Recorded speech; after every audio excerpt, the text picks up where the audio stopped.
Welcome back to the Ford Tech Garage. I'm Chris, and today we're working on the 45 Willis MB again. This is going to be a quick video just to show you how to connect the throttle and choke cables on any kind of old car, really.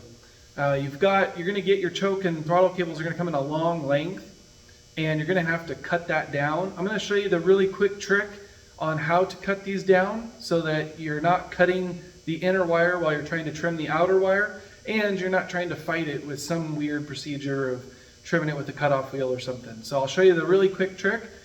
Let's go ahead and get into how I connected the carburetor linkage on our 45 Willis MB. Looking at these choke and throttle cables, here's the choke. So this is going to screw in from the back, so I won't even bother painting this hardware, and I think this little flange will actually stand off and look just fine in the dash. But we'll get that all connected up to the carburetor, and I'll get the accelerator pedal linkage hooked up, and we'll be just about ready to put some fuel in this thing and crank on it. Okay, we're ready to put the choke and throttle, hand throttle as it's called, cables in. This choke and hand throttle cables actually screw in from the back, so I didn't worry about painting anything. It's just going to be this little bit of shininess here. And it's going to be choke, throttle, panel lights. Even though all the holes look the same, you could definitely mix them up, but that's going to be the appropriate order that they go in. I need to feed this cable through the choke hole, and then we're going to put our star washer on and then our lock nut. Okay, we can see on the left was the small harness with the blackout light. In the center is the main body harness, and that third hole is going to be the one that's going to take the choke and throttle cables.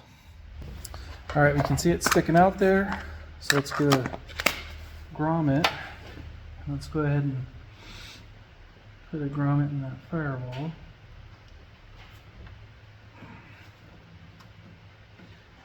Okay, I'll set there.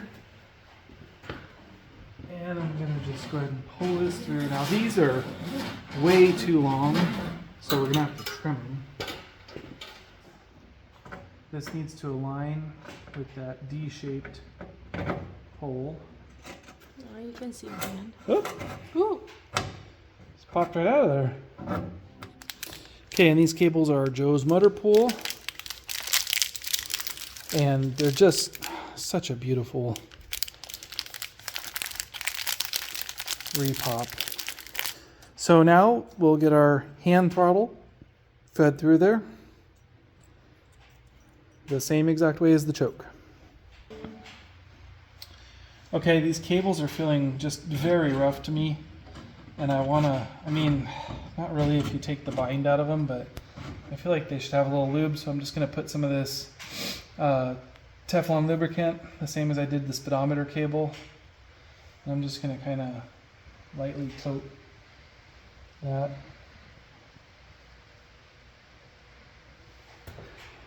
Alright, the choke is pushed through and it is in the little arm on the carburetor, but we need to cut this back so that the outer cable gets pinched in here, the inner cable gets pinched in here. So the first thing I'm going to do is I'm going to measure the maximum length of the combined cable.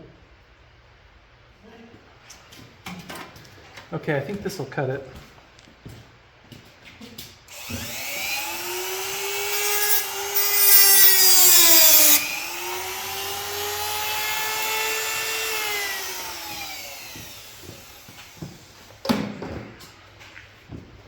Now that we have our maximum length defined, I'm going to go ahead and reach in here and just pull the inner cable all the way out of the outer cable. And now we can go ahead and just snip off the outer cable.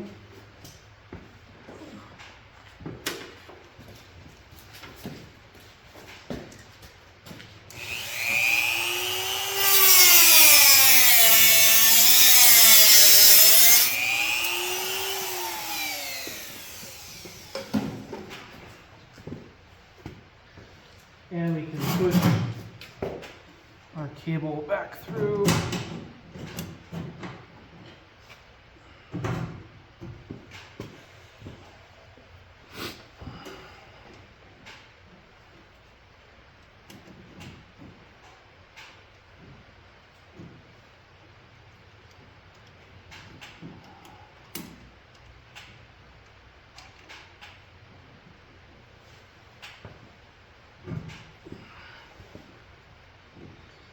And now we have our choke cable depth set. So I'll go ahead and tighten down these adjustments.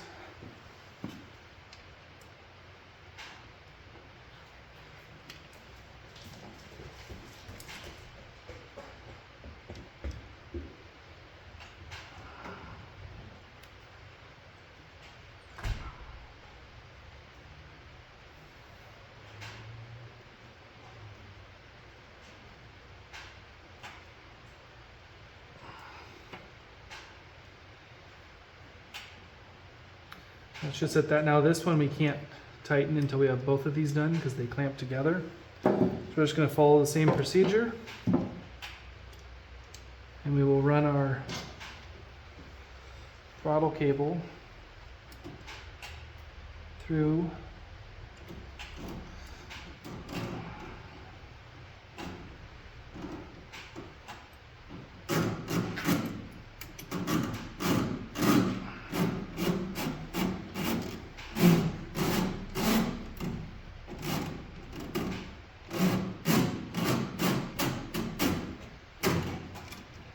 like so.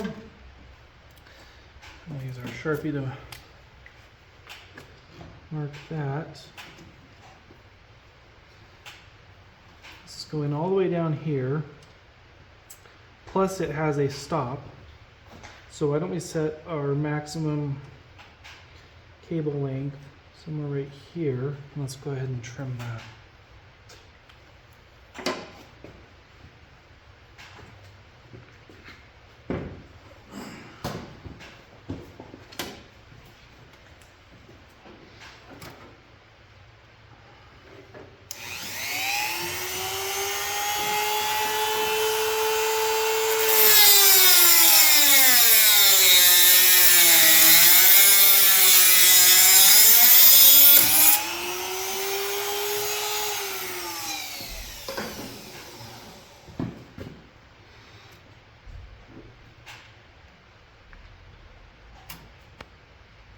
All right, now I will pull that throttle cable all the way out so that it's well beyond that length, and we'll go ahead and trim off our outer sheeting somewhere right about there.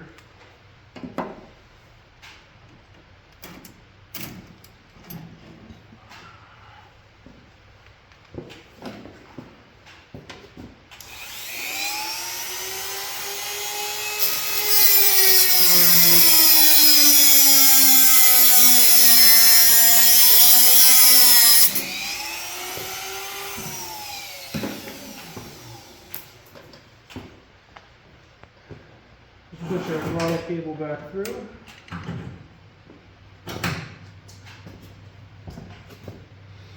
Now we just need to feed it.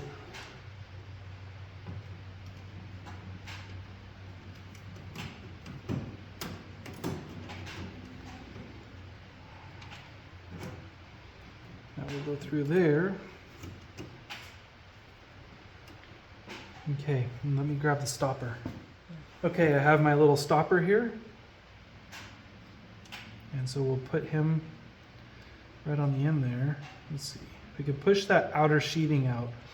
There's two ways to adjust these cables. We can adjust this and we can adjust that outer sheeting. So for now, I'll just go ahead and set this right at the end of the cable.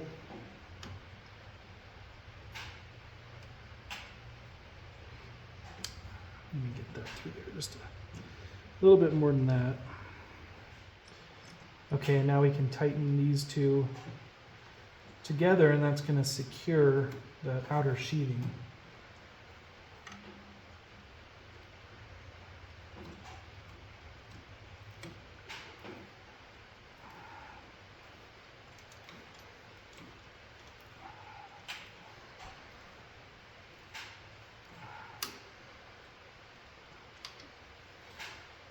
All right, and now with that outer sheathing secure, we should be able to check operation and make sure that nothing's binding up. So the first thing I want to do is pull the choke. The choke works perfect. We'll pull the hand throttle. Okay, and I can go ahead and I'll be able to idle that up a little bit so it can warm up in the morning. And then we'll check our accelerator pedal. And we can see that all of our linkage works fine. So that's how we set up the carburetor linkage. All right, well that's all in and connected, and you saw how easy that trick was. I know, when I realized how easy it was, I thought, that's a simple procedure. So I just wanted to share that with you, and I wanted to show you that we're one step closer to getting this 45 Willis MB running. Now that the carburetor's all connected, we really just need to put a battery and some fuel in it, and I think it's about ready to light off. So like this video if this helped you connect your own carburetor linkage. Make sure to subscribe so that you can see when we do go ahead and put gas in this thing and try to light it off.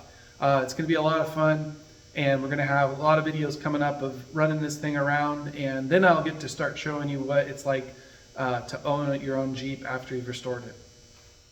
So make sure to subscribe because you never know what we're going to be doing in the Ford Tech Garage. We'll see you in the next one.